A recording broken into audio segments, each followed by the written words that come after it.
न ज्ञान दिया, न बंधन से मुक्ति का अनुभव कराया, केवल कान फूंका। तथा जिसने महीनों वेदांत का उपदेश किया, उन्हें भी वे कह देते हैं हमारे गुरु हरिद्वार में हैं। हाँ, 1 महीना घर में रखा, प्रवचन सुनाया गुरु ने, और जाते समय गुरु को क्योंकि हमारे गुरु तो पूरे में रहते हैं, अब हम कब उनके पास जाएंगे। इन्हें उनको वो जो कान में फूंक मार दिया, वो गुरु उनके पक्के हो गए, जो महीनों तुम्हारे घर रहकर वेद शास्त्र का उपदेश किया, उस पर उतनी श्रद्धा नहीं। फिर से, जिसने महीनों वेदांत का उपदेश किया, उन्हें भी वे कह देते हैं हमारे गुरु हरिद्वार में हैं। उन्होंने हमें मंत्र दीक्षा दी है। वो हमारे असली गुरु हैं, जिन्होंने कान में फूंका। गुरु पूजा के लिए हरिद्वार जा रहे हैं।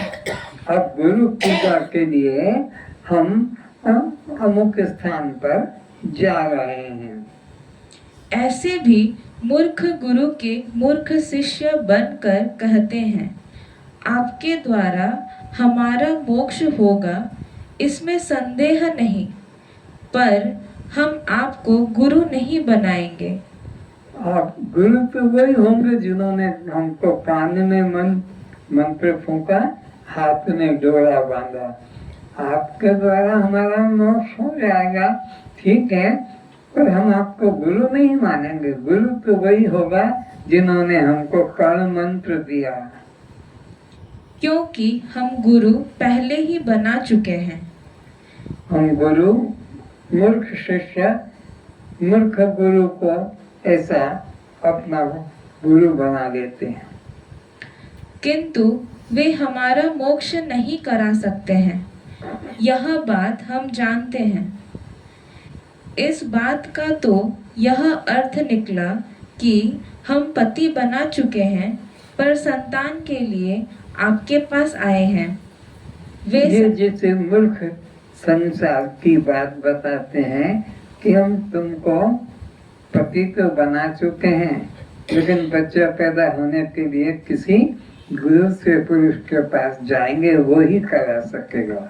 पति तुमको मान लिया है, पर बच्चा पैदा कराने के लिए तो गुरु तो तुमको मान लिया है, लेकिन मोक्ष कराने के लिए तो गुरु के पास में हमें जाना पड़ेगा, गुरु दूसरा बनाना पड़ेगा।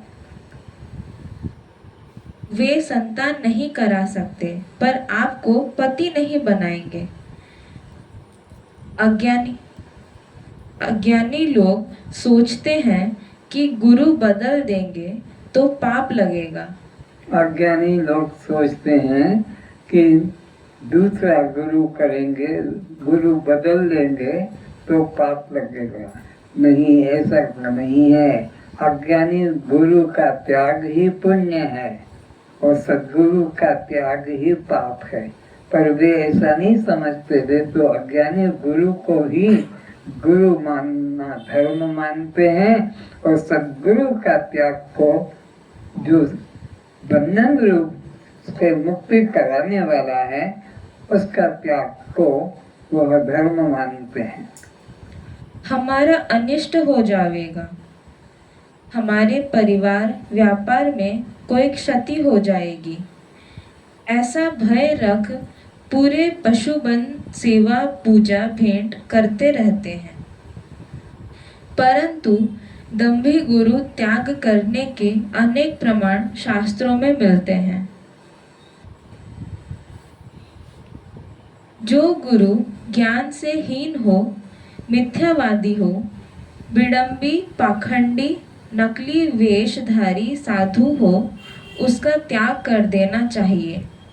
जो पाखंडी हो, दंभी हो, भेदवादी हो, उसका त्याग करने में कभी डर नहीं करना, और ज्ञानी गुरु को ध्यान करने में कभी भय नहीं करना चाहिए।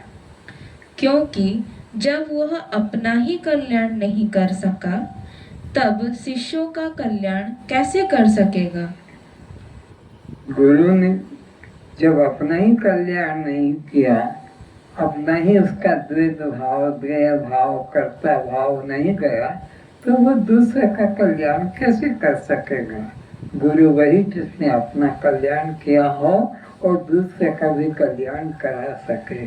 खुद ने भी अपने को द्वैत भाव से मुक्त किया हो और दूसरे को भी द्वैत भाव से मुक्ति दिला सके।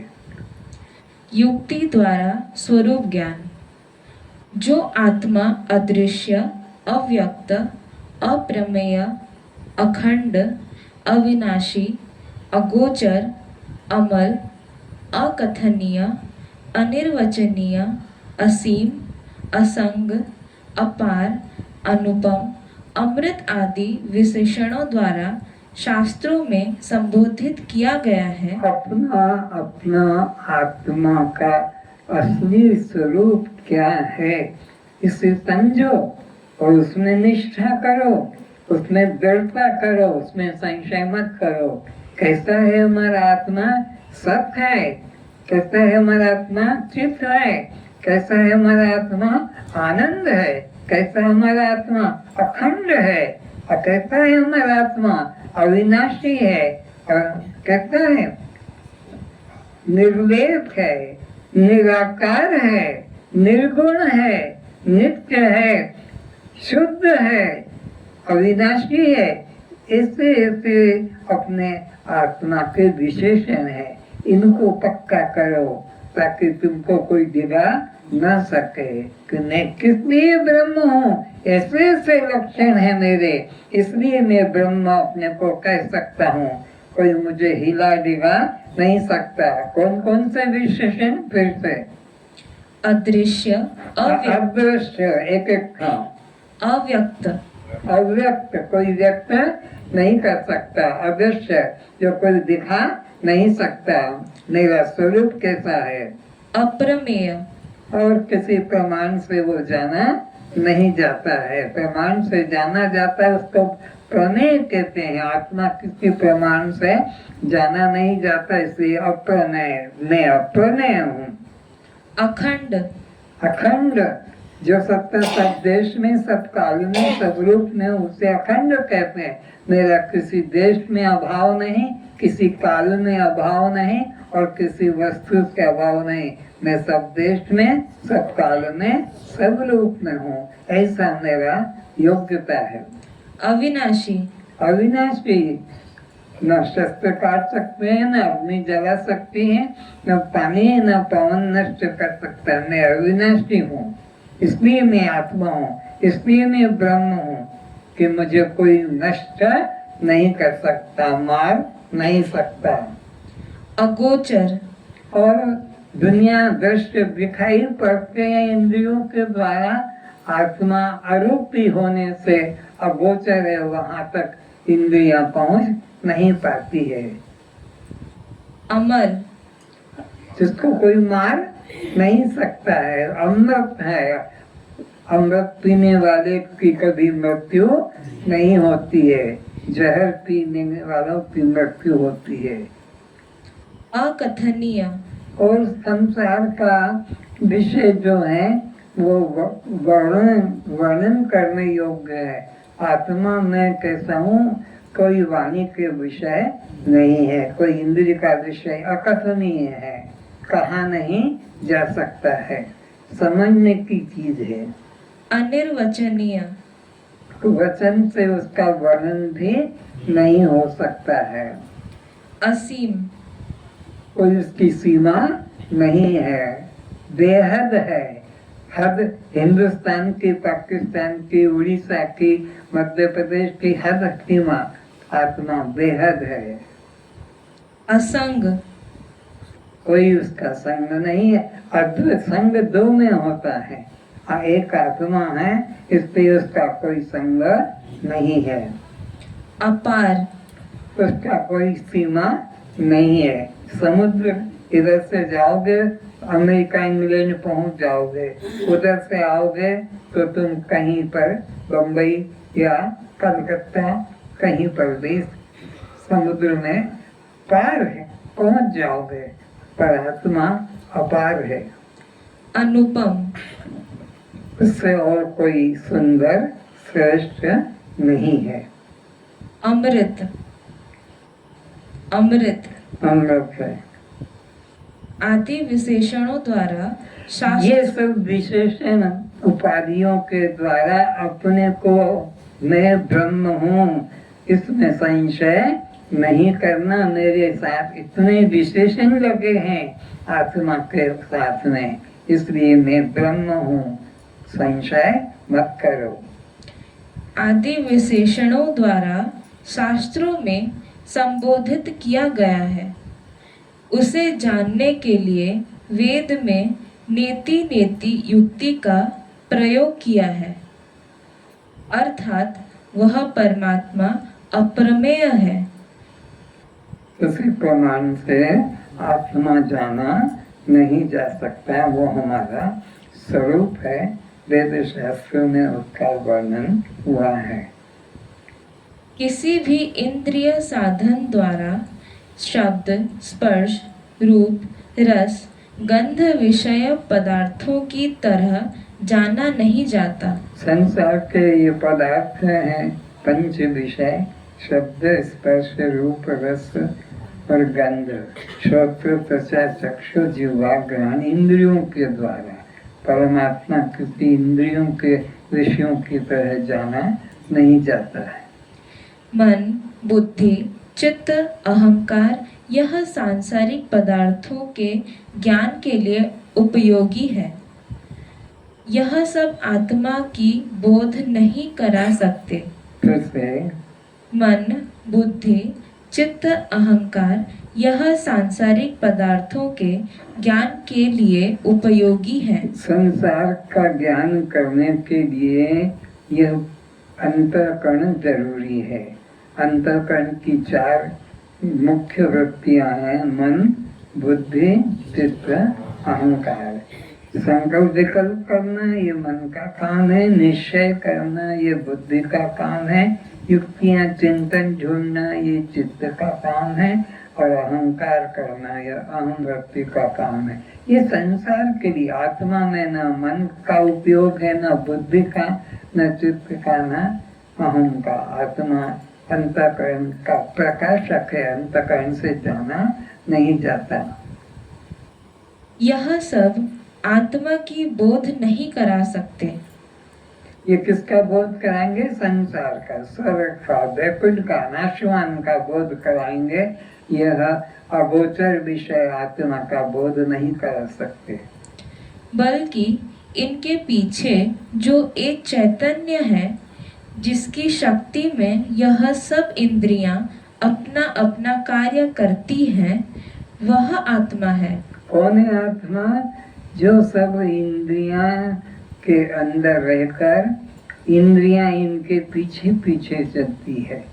मैं चलता हूँ तो परमात्मा ही, मैं देखता हूँ तो परमात्मा ही, मैं सुनता हूँ तो, मैं बोलता हूँ तो, मैं खाता हूँ तो, मैं सोता हूँ तो, मैं उठता हूँ तो ये इंद्रियां उसके पीछे चलती है। परमात्मा कौन है?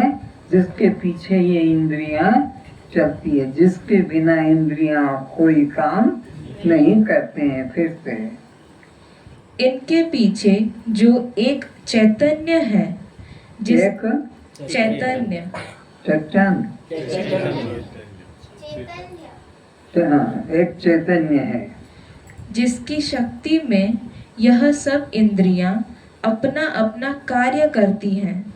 आँख, नाक, मुख, हाथ, पैर ये अपने 10 इंद्रियां, 5 कर्मेंद्रियां, 5 ज्ञानेंद्रियां और अंतःकरण 4, 14 जो अपना अपना कार्य करते हैं। वो चैतन्य आत्मा तुम हो, वह आत्मा है और वह तुम हो।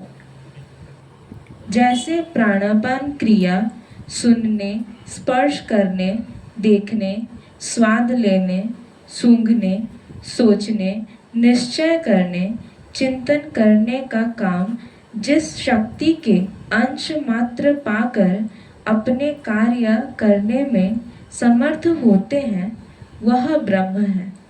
फिर से ये इंद्रियों के काम बताए कि जिसकी शक्ति का अंश पाकर ये पांचों ज्ञानेंद्रिय, पांचों कर्मेंद्रिय, पंच प्राण अंतःकरण से अपना अपना लेना देना, खाना पीना, सोना जागना, काम करते, वो चैतन्य आत्मा है और वही तुम्हारा स्वरूप है।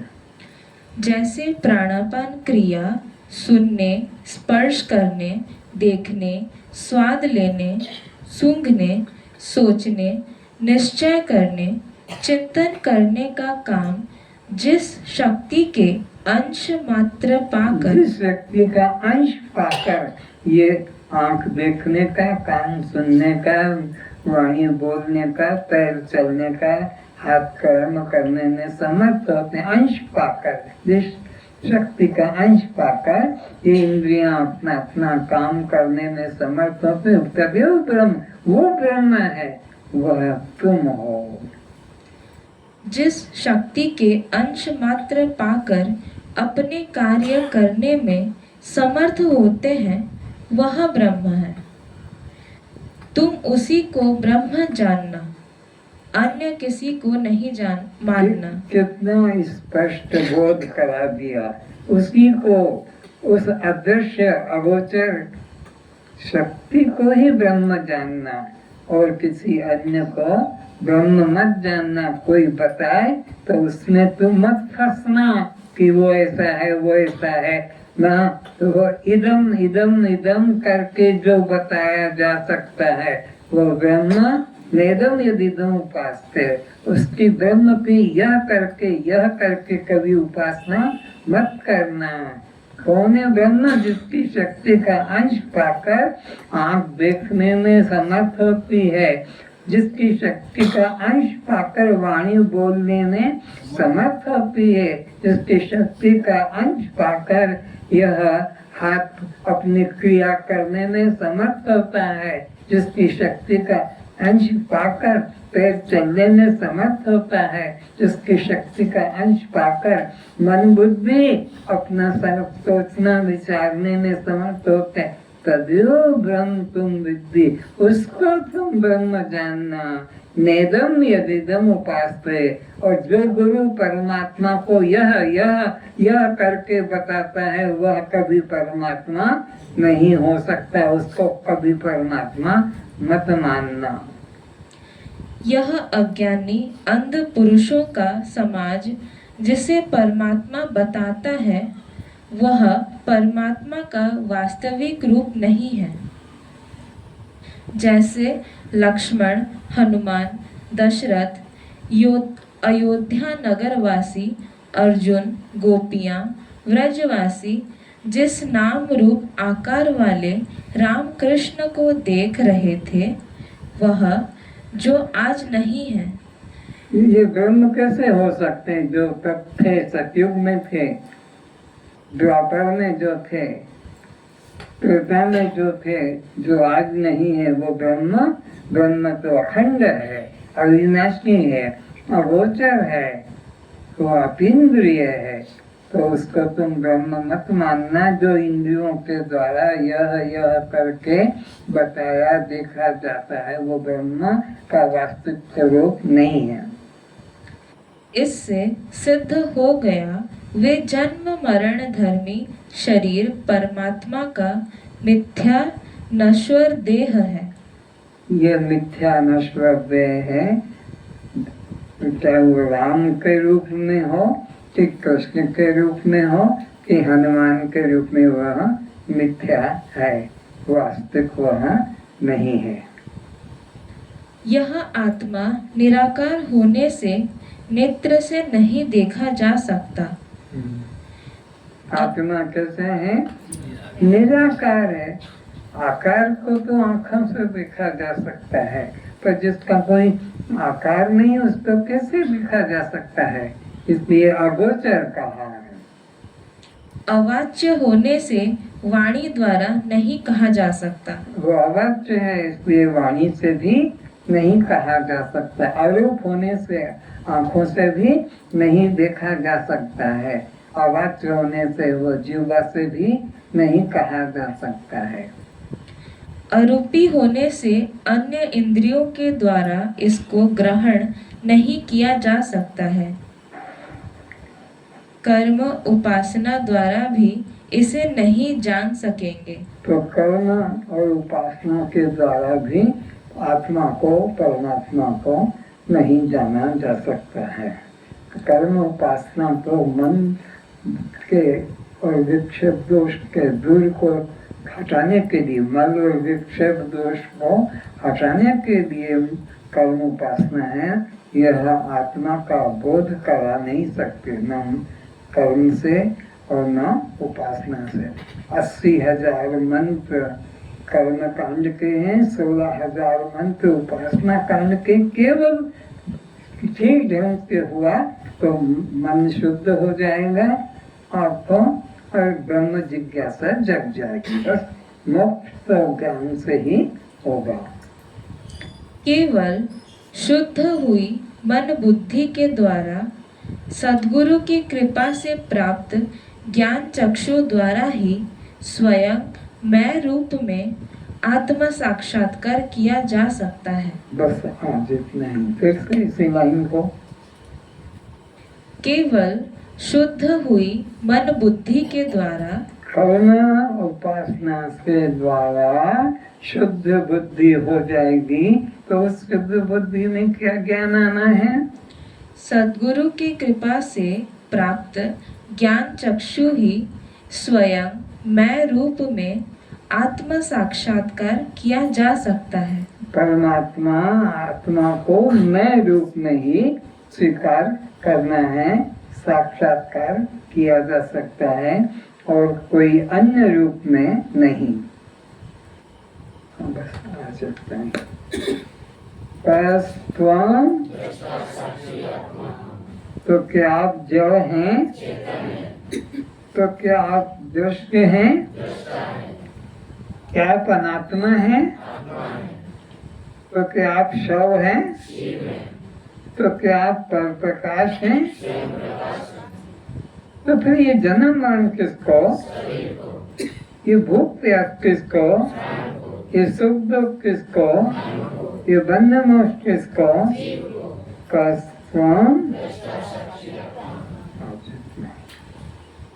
जो कुछ भूल हो गई हो क्षमा करेंगे।